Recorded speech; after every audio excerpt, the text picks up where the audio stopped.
1절부터 쭉 시작되는 이 말씀은 하나님께서 창조하셨을 때의 모습을 찬양하고 감사하고 있습니다. 하나님께서 큰 기한 일을 행하시고 하늘을 지으시고 또 땅을 물 위에 펴시고 큰 빛들을 지으시고, 그러면서 쭉 하나님께서 창조하신 이 우주 만물, 하나님께서 우리를 위하여 창조해 주신 이 우주 만물에 대한 감사를 하나님께 드리고 있습니다. 그리고 10절부터 말씀을 보면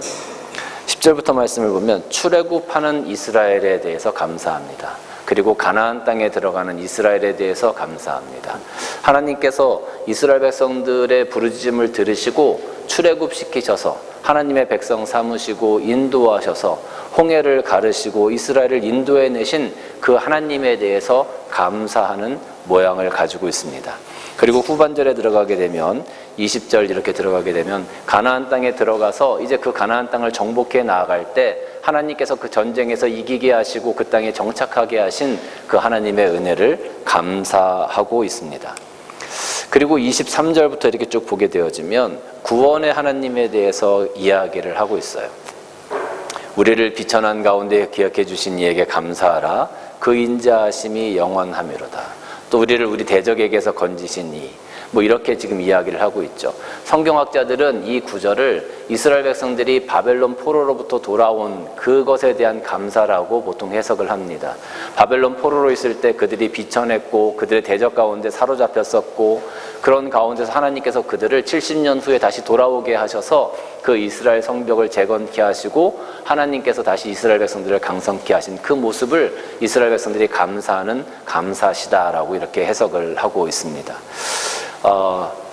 역사적인 시간 속에서 보면 그 역사학자들의 해석이 가장 맞는 것 같습니다. 그런데 오늘 저는 이 본문을 물론 하나님께서 이스라엘 백성들을 바벨론으로부터 돌아오게 하신 그 은혜에 대한 감사함을 나타내는 시이긴 하지만 그때는 예수 그리스도의 은혜를 모를 때였어요.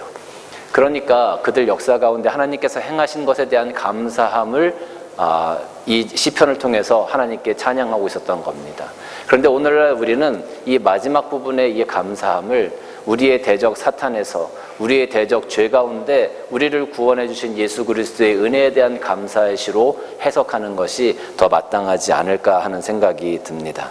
그래서 이 136편의 시편을 전체적으로 보면 하나님께서 이 우주 만물을 창조하시기 이전부터 시작해서 우주 만물을 창조하시고 출애굽시키시고 가나안 땅에 정착시키시고 이스라엘 백성들을 지키시고 또 예수 그리스도를 통하여 영적 이스라엘 백성 삼으신 우리의 삶까지 하나님께서 지키시고 인도하시는 것을 다 찬양하고 있는 그런 찬양시라고 할 수 있어요.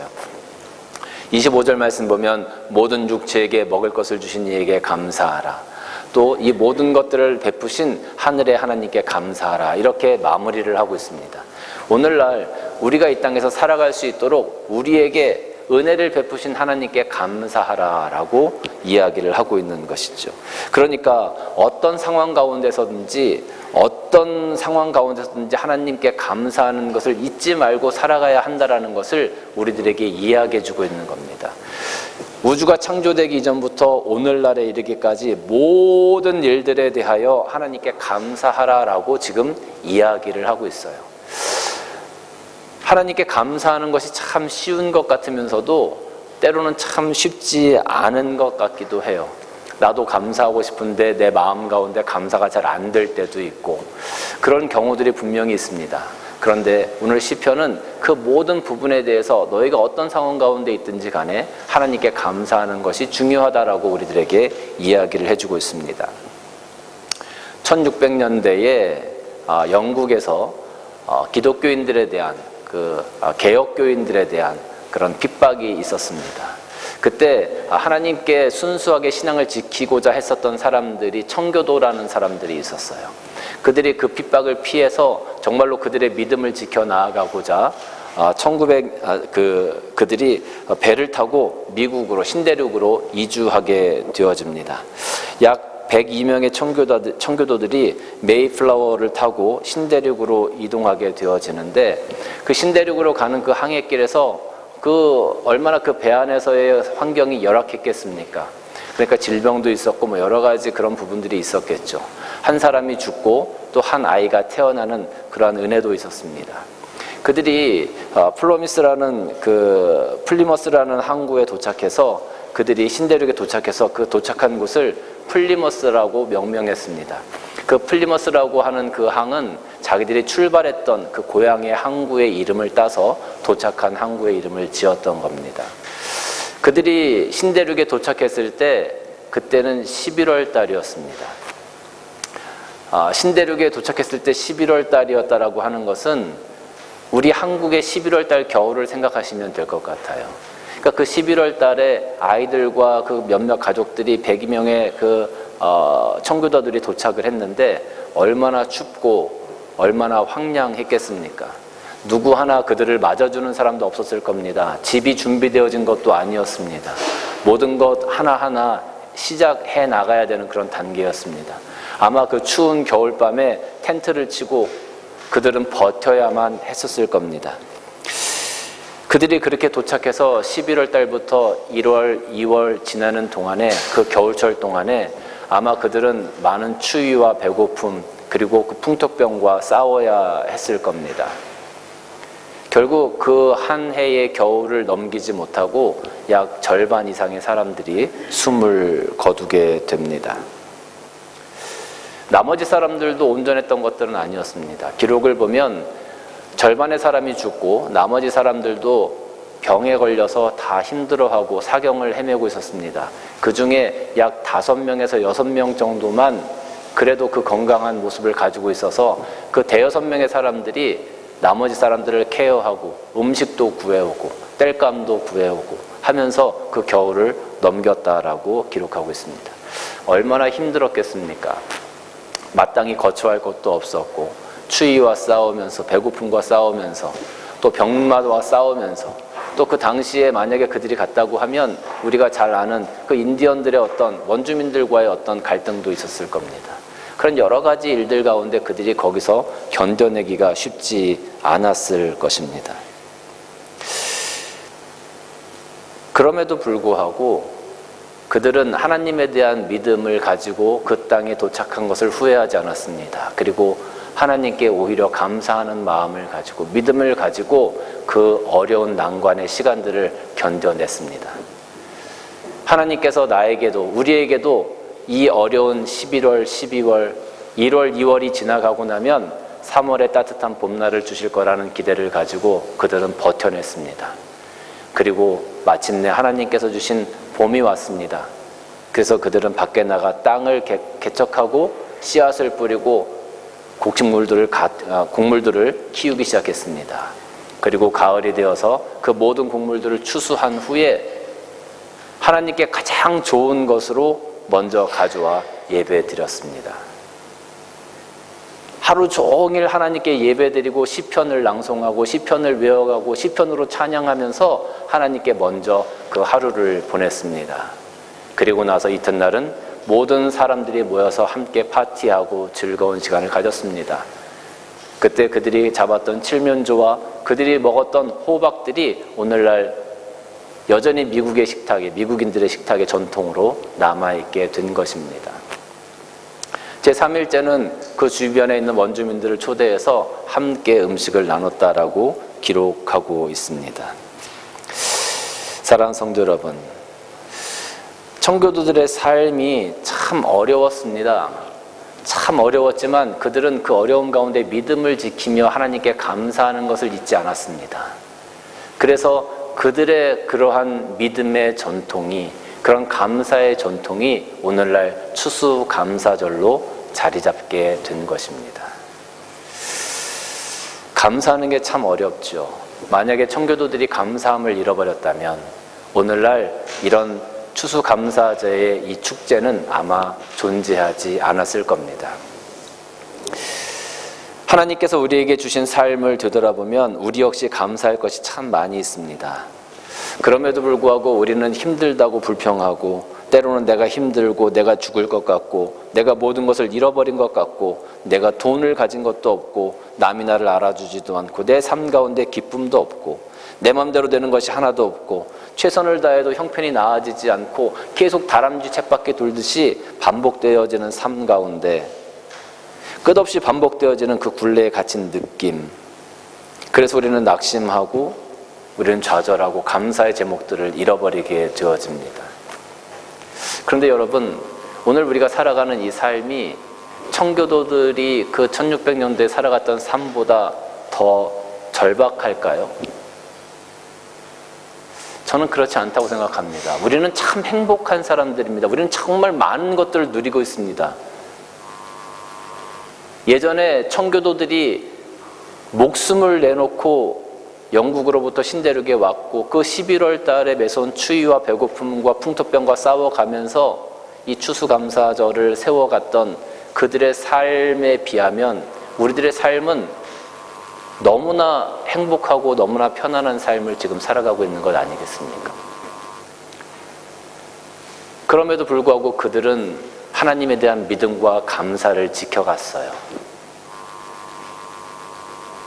우리가 오늘날 하나님에 대한 믿음과 감사를 지켜나가지 못한다고 하면 참 그 청교도들의 삶을 바라보면서 참 너무 부끄러울 것 같더라고요. 여기 또 한 사람의 절박한 사람이 있습니다. 바로 헬렌 켈러라는 사람입니다. 그는 시각장애인이었고 청각장애인이었습니다. 아무도 그녀를 통제할 수 없었습니다. 설리반이라는 아주 훌륭한 선생님을 만나서 그녀가 변화되기 시작했죠. 그래서 그녀는 여성 최초로 입문한 학사가 되었고 미국의 사회운동가가 되어 활동했습니다. 그녀는 마지막 자기가 자서전적인 수필을 썼는데 그 수필의 이름이 3 Days to Go, to See라는 제목입니다. 우리 영상 한번 잠깐 틀어주시겠습니까?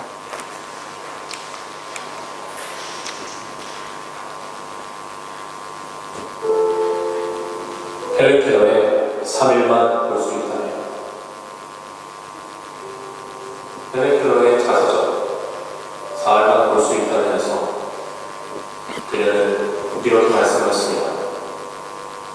만약 내가 4일 동안 볼 수 있다면, 첫날에는 나를 가르쳐준 선생님을 찾아가 그분의 얼굴을 보겠습니다.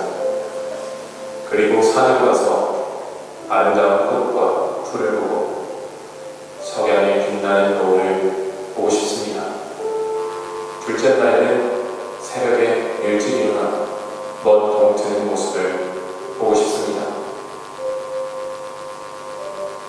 저녁에는 영롱하게 빛나는 하늘의 별을 보겠습니다. 셋째 날에는 아침 일찍 큰 길로 나가 부지런히 출근하는 사람들의 활기찬 모습들을 보고 싶습니다. 점심때는 아름다운 영화를 보고 저녁에는 화려한 네온사인과 쇼윈도의 상품을 구경하고 저녁에 집으로 돌아와서 이 4일 동안만이라도 볼 수 있게 해주신 하나님께 감사의 기도를 드리고 다시 영원한 관계 세계로 돌아가겠습니다. 우리에게는 당연 오히려 할까 사실은 날마다 기적 같은 날이라는 것을 알게 해주었던 헬렌 켈러의 글은 당시에 경제 대공황의 후유증에 허덕던 미국인들을 위로했다고 합니다. 눈을 감고 세월을 회고해보세요. 내가 받은 축복이 얼마나 많았던지를. 여러분은 감사하는 마음의 잔이 착 넘치십니까? 아니면 욕심, 경쟁, 시기, 질투가 감사의 마음을 어지럽히고 있지는 않은가요? 감사하는 마음만큼 따뜻하고 축복된 마음은 없습니다. 감사할 수 있다는 것은 마음에 평화가 있다는 것이며 난 모르는 기쁨이 있다는 것입니다. 그러므로 마음의 평화를 원하신다면 주님께서 주신 이 순간에 감사해 보세요. 그러면 평화와 감사합니다. 헬렌 켈러가 그 쓴 수필에 3일만 볼 수 있다면, 근데 그녀가 바라보기를 원했던 모든 것들이 사실은 우리가 오늘 매일 경험하고 있는 것들이잖아요. 우리는 너무나 많은 것들을 누리고 있습니다. 갖지 못한 사람들이, 보지 못했던 사람들이, 정말로 어려움 가운데 있었던 사람들이 정말로 소망하고 누리기를 소원했던 것들을 우리는 지금 다 소유하고 누리고 있습니다. 그런데 참 아이러니한 것은 그들은, 청교도들이나 헬렌 켈러는 그럼에도 불구하고 하나님께 감사했다라는 거죠. 근데 우리는 그들이 소망하고 소원했던 걸 다 갖고 다 누림에도 불구하고 오늘 우리는 하나님께 감사하고 있느냐 하는 겁니다. 우리가 이렇게 누리면서, 우리가 이렇게 많이 가지고 있으면서 하나님께 감사하지 못한다고 하면 우린 참 우리의 신앙의 선배들을 볼 낯이 없을 것 같아요. 우리가 나중에 천국에 가서 그들을 만났을 때 그들이 우리를 향하여 그렇게 얘기할 것 같아요. 야, 너는 그렇게 많이 누리고 그렇게 많이 갖고 그렇게 행복한 삶을 살았는데 왜 하나님께 감사하지 않았어? 그들이 우리에게 이렇게 묻는다면 우린 아무 말도 하지 못할 것 같아요. 사랑하는 성도 여러분, 이제는 하나님께 감사합시다. 하나님께 감사합시다. 때로는 나에게 눈물이 있다 할지라도 하나님께 감사합시다. 때로는 내가 답답하다 할지라도 하나님께 감사합시다. 때로는 아무것도 내가 할 수 없을 것 같아도 하나님께 감사합시다. 때로는 앞에 아무것도 보이지 않는 암흑이 있다 할지라도 하나님께 감사합시다. 하나님께서는 반드시 그것을 지나 여러분들에게도 하나님의 은혜의 봄을 허락하실 겁니다. 그리고 지금 내가 누리고 있는 것들을 바라보며 한번 눈 감고 생각해 보세요. 여러분의 삶을 잠깐만 되돌아보세요. 잠깐만 되돌아본다 할지라도 여러분들이 감사의 제목들이 얼마나 많은 사람들인지를 깨닫게 될 것입니다. 계시록 21장 3절 말씀 보면 내가 들으니 보좌에서 큰 음성이 나서 이르되 보라 하나님의 장막이 사람들과 함께 있으며 하나님이 그들과 함께 계시리니 그들은 하나님의 백성이 되고 하나님은 친히 그들과 함께 계셔서 모든 눈물을 그 눈에서 닦아주시나니 다시는 사망이 없고 애통하는 것이나 곡하는 것이나 아픈 것이 다시 있지 아니하리니 처음 것은 다 지나갔음이라라. 보좌에 앉으신 이가 이르시되 보라 내가 만물을 새롭게 하노라 하시고 또 이르시되 이 말은 신실하고 참되니 기록하라 하시고 또 내게 말씀하시되 이루었도다 나는 알파와 오메가여 처음과 마지막이라. 내가 생명수 샘물을 목마른 자에게 값없이 주리니 이기는 자는 이것들을 상속으로 받으리라. 나는 그의 하나님이 되고 그는 내 아들이 되리라 라고 하셨어요. 하나님께서, 예수님께서 이 땅에 오실 때에 우리 모두를 선택하시고 우리를 하나님의 백성 삼으시고 또 하나님의 자녀 삼으시고 하나님의 상속자로 삼으시겠대요. 오늘날 내가 힘들고 어려운 것들은 사실 그것에 비하면 또 아무것도 아니에요. 우리는 그런 소망을 가지고 있는 사람들 아닙니까? 믿음을 가지고 있는 사람들 아닙니까? 그래서 오늘 우리는 하나님께 감사할 수 있는 사람들인 겁니다. 하나님께서 우리를 자녀 삼으시고 상속자 삼으시고 하나님의 백성 삼으셨기 때문에 우리는 또 감사하며 살아갈 수 있는 사람인 겁니다. 이 땅에서 조금 힘들고 어려운 순간이 있다 할지라도 우리는 감사할 수 있는 겁니다. 오늘 추수감사절을 맞이해서 우리에게 베풀어 주신 그 감사의 제목들을 한번 세보세요. 여러분들이 가지고 있는 그 감사의 제목들이 여기에 있는 과일과 채소의 가지수보다 이 숫자들보다 훨씬 더 많음을 깨닫게 될 겁니다. 그래서 여러분들은 행복한 사람들입니다. 그래서 여러분들은 하나님께 감사해야 하는 사람들인 겁니다. 하나님께 감사하는 우리 모두가 되어주시기를 주님의 이름으로 간절히 축원합니다. 기도하시겠습니다.